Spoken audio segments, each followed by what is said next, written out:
Good morning मित्रांनो, आजच्या live trader ॲनालिसिसच्या व्हिडिओमध्ये आपलं सर्वांचं स्वागत आहे।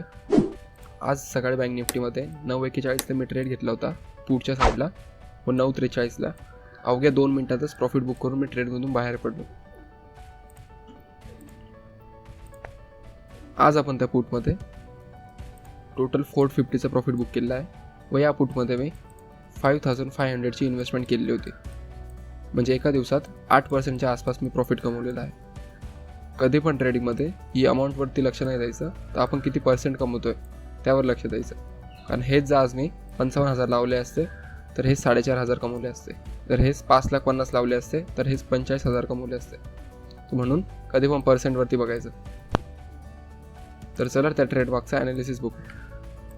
जर आपण बँक निफ्टीचा 50 मिनिटचा चार्ट बघितला तर बँक निफ्टी आज ओपन होऊन एकदम क्विकली फॉल झाला व कालचा जो लो होता त्याला ब्रेक केले।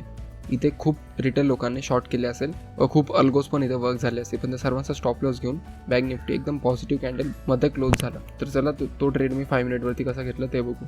5 मिनिटचा चार्ट बघितला तर बँक निफ्टीने सर्व सेलर्स ट्रॅप करून एक मोठी बुलिश कॅन्डल दिली व वर जाऊ लागला। जर आपण ट्रेंड लाईन बघितली तर 5 मिनिटच्या चार्टवरती 1, 2, 3 आणि हा चौथा अटेम्प्ट होता व चौथ्या अटेम्प्टला बँक निफ्टीने एक डोजी कॅन्डल फॉर्मेशन केलं व जसा त्याचा लो ब्रेक झाला मी त्या डोजीचा हायला स्टॉप लॉस लावून या लेवलचं टार्गेट ठेवलं 42,190च्या आसपास। आता हे टार्गेट का ठेवलं, कारण काल बँक निफ्टी इतका फॉल झाल्यानंतर इथे त्याने 1-1.5 तास टाइमपास केला होता, कन्सोलिडेशन करून हा एक रेजिस्टन्स झोन होता। तर हाच रेजिस्टन्स झोन जेव्हा ब्रेकआउट होतो तेव्हा सपोर्ट म्हणून वर्क होतो, म्हणून मी इथं माझं टार्गेट ठेवलं होतं व ते टार्गेट अचीव झालेलं आहे व तिथूनच बँक निफ्टीने सपोर्ट घेऊन पुन्हा वर गेला। दुसरा ट्रेड मी 12:15च्या आसपास माझ्या प्रायव्हेट ग्रुप मेंबर्सला दिला होता।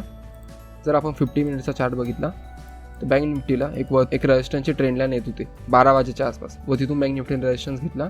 जर आपण 5 मिनिटचा चार्ट बघितला बँक निफ्टीने 1 वेळेस, 2 वेळेस, 3 वेळेस आणि चौथ्यांदा हा ट्राय होता, तर इथून ब्रेक होण्याचे चान्सेस खूप जास्त होते। तर बँक निफ्टी इथे आला, जसं मी सांगितलं मी फक्त इनसाइड कॅन्डलने ट्रेड करतो, तर एक रेंड कॅन्डल बनवली तर त्याच कॅन्डलमध्ये एक इनसाइड कॅन्डल क्लोज झाली व इथे येऊन बँक निफ्टी कन्सोलिडेशन करू लागला। जसं त्या कॅन्डलचा लो ब्रेक झाला मी इथे माझ्या प्रायव्हेट ग्रुपमध्ये पुट दिला होता बाय करण्यासाठी व स्टॉप लॉस या डोजीचा हाय होता। 50 ते 60 पॉईंटची रिस्क होती व प्रॉफिट टार्गेट सपोर्ट झोन होता हे ठेवलं होतं। तर इथून 1:2च्या आसपास माझं प्रॉफिट टार्गेट होतं। तर ग्रुप मेंबर्सने खूप चांगला प्रॉफिट कमवलेला आहे। जर तुम्हाला आजच्या ट्रेडचं माझा ॲनालिसिस आवडला असेल तर प्लीज व्हिडिओला लाईक करा व चॅनलला सबस्क्राईब करा। थँक्यू।